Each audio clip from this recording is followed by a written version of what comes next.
اعوذ باللہ من الشیطان الرجیم بسم اللہ الرحمن الرحیم۔ حضور کریم صلی اللہ علیہ وآلہ وسلم کے جسم اقدس کے 24 معجزات۔ یہ کہ جب آپ صلی اللہ علیہ وآلہ وسلم دھوپ میں کھڑے ہوتے یا راستہ چلتے تو جسم اقدس کا سایہ نہ ہوتا۔ جو شخص آن حضرت صلی اللہ علیہ وآلہ وسلم کے ساتھ چلتا وہ کتنا ہی لمبا ہوتا، لیکن حضرت کا سر اور گردن اس سے زیادہ بلند دکھائی دیتی۔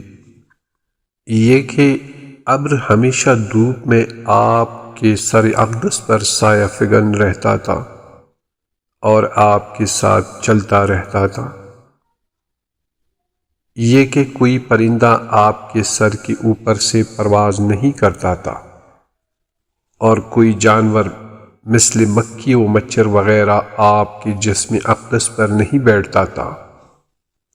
آپ اپنی پشت کی جانب سے بھی اس طرح دیکھتے تھے جس طرح اپنے سامنے سے دیکھتے تھے۔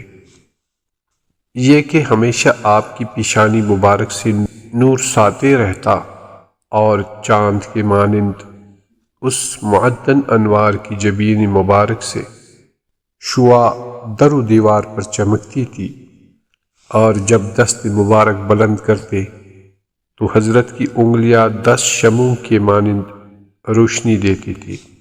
آن حضرت صلی اللہ علیہ وآلہ وسلم کی خوشبوئی مبارک اور وہ ایسی تھی کہ حضرت جس راستے سے گزرتے تھے 2 روز تک بلکہ زیادہ دنوں تک جو شخص اس راستہ سے جاتا وہاں کی خوشبو سے سمجھ جاتا کہ آن حضرت صلی اللہ علیہ وآلہ وسلم اس راستے سے گزرے ہیں۔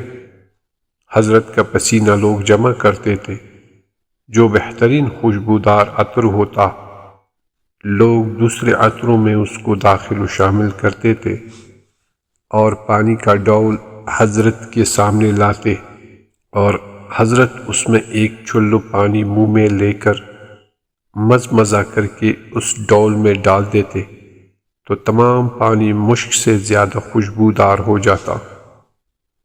یہ کہ آن حضرت صلی اللہ علیہ وآلہ وسلم کی نیند اور بیداری یکساں تھی۔ نیند آپ کے قوائی ادراک کو معطل نہیں کرتی تھی۔ آپ فرشتوں کی آواز سنتے تھے، دوسرے لوگ نہیں سنتے تھے۔ حضرت فرشتوں کو دیکھتے تھے اور دوسرے لوگ نہیں دیکھتے تھے۔ جو کچھ لوگوں کے دلوں میں گزرتا تھا حضرت اس پر مطلع ہو جاتے تھے۔ آپ کے شام میں کبھی بدبو نہیں پہنچتی تھی۔ حضرت اپنا آب دہن جس کنویں میں ڈالتے اس کی برکت سے کنواں پانی سے بھر جاتا تھا، اور جس درد والے کے جسم پر مل دیا جاتا وہ شفا پاتا تھا۔ حضرت کا دست مبارک جس غذا کو مس کر دیتا اس میں اس قدر برکت ہو جاتی کہ مختصر غذا کثیر آدمیوں کو سیر کر دیتی تھی۔ چنانچہ ایک بکری کے بچہ اور ایک ساجوں سے 700 سے زیادہ افراد سیر ہوئے۔ تمام زبانوں کو حضرت سمجھتے اور ہر زبان میں گفتگو کرتے تھے۔ حضور کی داڑھی میں 17 سفید بال تھے جو آفتاب کی مانند چمکتے تھے۔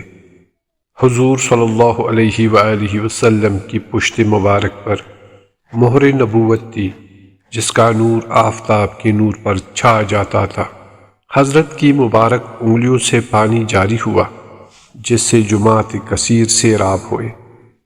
حضرت نے اپنی انگلی کے اشارے سے چاند کے 2 ٹکڑے کر دیے۔ یہ کہ کنکریاں آپ کے دست مبارک میں تسبیح کرتی تھیں اور لوگ سنتے تھے۔ یہ کہ آپ ختنہ شدہ و ناف بریدہ اور خون وغیرہ کی علائش سے پاک پیدا ہوئے، اور ولادت کے وقت پیروں کی طرف سے پیدا ہوئے نہ کہ سر کی جانب سے۔ جب زمین پر آئے تو مشک سے بہتر خوشبو آپ کی جسم اقدس سے پھیل گئی اور دنیا کو معطر بنا دیا تھا۔ پھر حضرت کعبہ کی جانب سجدہ میں گر پڑے جب سجدہ سے سر اٹھایا تو ہاتھ آسمان کی جانب بلند کیے اور خدا کی وحدانیت اور اپنی رسالت کا اقرار کیا۔ پھر آپ کے جسم اقدس سے ایک نور ساطع ہوا جس نے مشرق و مغرب کو روشن کر دیا۔ ہرگز آپ محتلم نہیں ہوئے اور نہ کبھی شیطانی خواب دیکھا۔ یہ کہ جس چوپائی پر حضرت سوار ہوتے درست و صحیح ہو جاتا تھا اور کبھی بوڑھا نہ ہوتا۔ یہ کہ کوئی قوت میں آپ سے مقابلہ نہیں کر سکتا تھا۔ یہ کہ تمام مخلوقات آپ کی حرمت کی رعایت کرتی تھی، اور جس پتھر و درخت کے پاس سے آپ گزرتے وہ حضرت کی تعظیم کے لیے خم ہو جاتا اور حضرت کو سلام کرتا تھا، اور آپ کے بچپن میں چاند آپ کی گہوارہ جنبانی کرتا تھا۔ یہ کہ حضرت نرم زمین پر سے گزرتے تو آپ کے پیروں کے نشانات نہیں پڑتے تھے، اور جب آپ پتھر پر چلتے تھے آپ کے پیروں کا نشان پڑتا تھا۔ یہ کہ خداوند عالم نے لوگوں کے دلوں میں حضرت کی ہیبت ڈال دی تھی کہ باوجود آپ کی اس قدر تواضع و شفقت و مرحمت کے کوئی آپ کے چہرے پر پوری طور سے نظر نہیں کر سکتا تھا، اور جو کافر و منافق حضرت کو دیکھتا خوف سے کانپنے لگتا، اور 2 ماہ کی راہ کے فاصلے سے آپ کا روپ کافروں کے دلوں پر اثر کرتا تھا۔ اللہم صلی علی محمد و آل محمد۔